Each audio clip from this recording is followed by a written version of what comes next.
السلام علیکم ورحمۃ اللہ وبرکاتہ۔ امید ہے کہ تمام حضرات خیر و عافیت کے ساتھ ہوں گے۔ الحمدللہ ہمارا مد کا قاعدہ مکمل ہو گیا اور امید ہے کہ آپ لوگ کو سمجھ میں بھی آیا ہوگا۔ ہم نے شروع میں تنوین اور نون ساکن کے قاعدے ہم نے بتائے تھے۔ اس میں جو سب سے پہلے سمجھنے کی بات ہے وہ تنوین سمجھنا اور نون ساکن سمجھنا۔ جب تک کہ آپ تنوین اور نون ساکن کو نہیں سمجھیں گے اس وقت تک آپ قاعدہ نہیں سمجھ سکتے۔ تو تنوین آپ کو ہم نے شروع میں بتایا تھا، تنوین کہتے ہیں دو زبر دو زیر دو پیش، اور نون ساکن کہتے ہیں جس نون کے اوپر جزم ہو اس کو نون ساکن کہتے ہیں۔ یاد رکھیے جزم کا دوسرا نام سکون ہے، یعنی جس حرف کے اوپر یہ جزم آتا ہے یعنی یہ سکون آتا ہے اس حرف کا نام ساکن ہو جاتا ہے۔ مثال کے طور پہ با پہ یہ جزم آیا تو با ساکن، دال پہ جزم آیا تو دال ساکن، نون پہ جزم آیا تو نون ساکن۔ تو یہ جو ہے جس نون کے اوپر جزم ہو یعنی سکون ہو اس کا نام ہو جائے گا نون ساکن۔ تو یاد رکھیے جہاں پہ بھی تنوین آئے گا یا نون ساکن آئے گا تو وہاں پہ ان چار قاعدوں میں سے ایک نہ ایک قاعدہ ضرور پایا جائے گا، اظہار، اخفا، ادغام، اقلاب۔ تو الحمدللہ اظہار بھی آپ نے پڑھ چکا، آپ نے سمجھ لیا ہوگا۔ تنوین اور نون ساکن کے بعد حروف حلقی میں سے حمزہ، ہا، عین، حا، غین، خا کوئی بھی حرف آئے تو اظہار ہوگا، یعنی نون کو ظاہر کر کے پڑھیں گے۔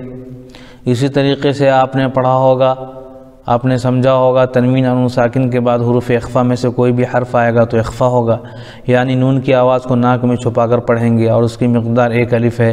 جیسے انت منذر، حروف اخفا بھی جو ہیں 15 ہیں، وہ آپ کو یاد کرنے کا ہم نے ایک طریقہ بتایا تھا کہ حروف حلقی نکال دیجئے اور یرملون، یارا، میم، لام، واو، نون نکال دیجئے اور با نکال دیجئے۔ اس کے بعد جو حرف بھی بچتا ہے وہ حروف اخفا کے ہیں۔ انشاءاللہ آسان ہو جائے گا آپ کو سمجھنا، اور نہیں تو اگر آپ یاد کرنا چاہیں تو آپ یاد بھی کر سکتے ہیں۔ تا، ثا، دال، ذال، زا، سین، شین، صاد، ضاد، طا، ظا، فا، قاف، کاف، تو یہ حروف اخفا ہیں، تو آسانی ہو جائے گی انشاءاللہ وہ حروف آپ یاد کر لیں گے تو۔ الحمدللہ 2 قاعدے ہمارے مکمل ہو گئے تھے۔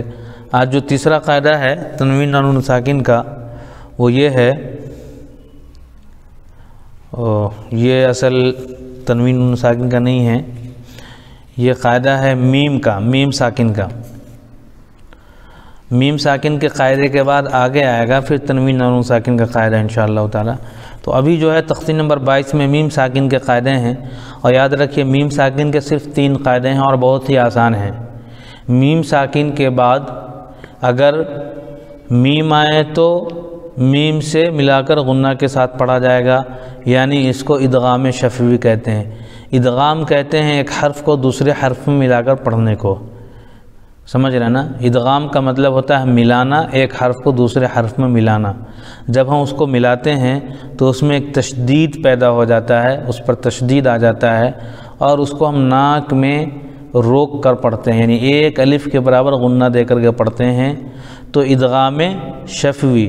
شفت کے معنی آتا ہے ہونٹ، اور یہ جو میم جو ہے نا، میم ہونٹ سے ادا ہوتا ہے، میم دونوں ہونٹ مل کر کے میم ادا ہوتا ہے، اسی لیے اس قاعدے کا نام رکھا گیا ادغام شفوی، یعنی یہ حروف ہونٹ سے ادا ہوتے ہیں، اور اگر میم ساکن کے بعد میم آ جائے تو ادغام شفوی ہوگا، یعنی میم کو میم سے ملا کر غنہ کے ساتھ پڑھا جائے گا۔ جیسے کہ اسے مثال دیا گیا الیکم مرسلون لہم ما یشاءون، خیر ابھی آگے دیکھیں گے تو سمجھ آ جائے گا۔ دوسرا قاعدہ ہے ادغام شفوی، اخفاء شفوی۔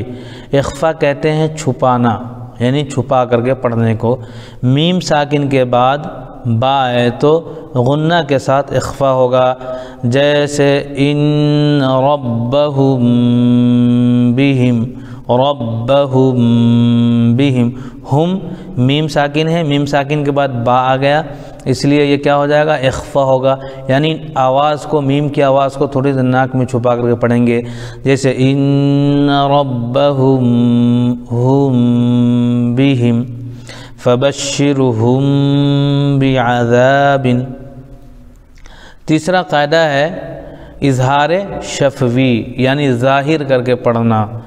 میم ساکن کے بعد میم کے علاوہ با اور میم کے علاوہ کوئی اور حرف بالخصوص واو یا فا آئے تو میم کو ظاہر کر کے پڑھنا چاہیے، جیسے اردو میں ہم تم کی میم، ہم وہاں گئے تم وہاں گئے، میم میں ہم کھینچتے نہیں، جلدی سے پڑھ کے گزر جاتے ہیں۔ تو یہ 3 قاعدے ہیں اور آسانی سے یاد ہو جائے گا۔ پہلا قاعدہ ادغام شفوی، میم ساکن کے بعد میم آئے تو ادغام ہوگا، یعنی اس میں تشدید پیدا ہو جائے گا اور غنّے کے ساتھ پڑھیں گے۔ دوسرا قاعدہ اخفاء شفوی، میم ساکن کے بعد با آئے تو پھر ہم اس کو ناگمی آواز کو چھپا کر کے پڑھیں گے، جیسے ان ربہم بہم کی مثال ہم نے بتایا۔ تیسرا قاعدہ اظہار شفوی، یعنی ظاہر کر کے پڑھنا میم ساکن کے بعد میم اور با کے علاوہ۔ کیوں میم اور با کے علاوہ؟ اس لیے کہا گیا کہ میم ساکن کے بعد میم آ گیا تو ادغام شفوی، میم ساکن کے بعد با آ گیا تو اخفاء شفوی۔ تو اس لیے کہا گیا میم ساکن کے بعد میم اور با کے علاوہ کوئی بھی حرف آئے تو اظہار شفوی ہوگا، اور اس میم کو ایسے پڑھیں گے جیسے اردو میں ہم تم کی میم کو پڑھتے ہیں، مثال دیا گیا۔ تو انشاءاللہ اب آتے ہیں کتاب میں، آگے سمجھتے ہیں۔ دیکھیے اس کو ابھی میں ہجے کریں گے اور اس کو قاعدہ کو بھی سمجھیں گے۔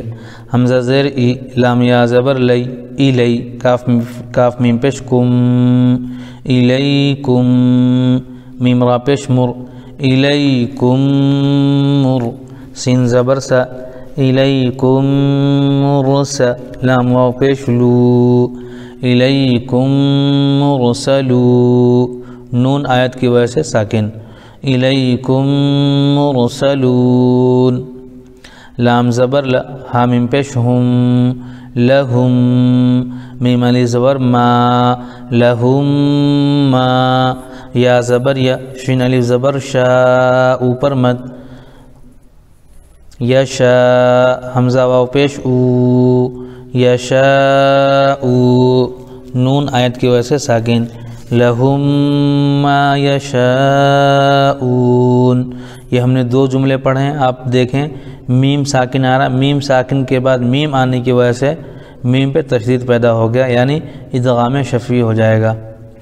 فا زیر فا یا زیر فی، قاف پیش قو، لام واو پیش لو، قلو، با زیر بی، قلوبی، ہا میم زیر ہم، قلوبہم، میم زبر ما، را زبر را، مر، ضاد 2 پیش ظن، مرض، فی قلوبہم مرض، یہاں پہ میم ساکن کے بعد میم آیا اس لیے ادغام شفوی ہو جائے گا، یعنی میم کو میم سے ملا دیں گے۔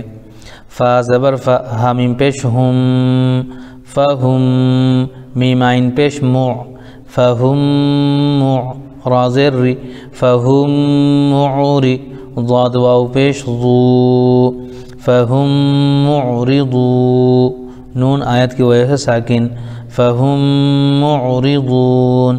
تو میم ساکن کے بعد میم آیا اس لیے میم کو میم سے ملا دیں گے، یعنی اس پہ ادغام ہو جائے گا، اس کو ہم ادغام شفوی کہتے ہیں۔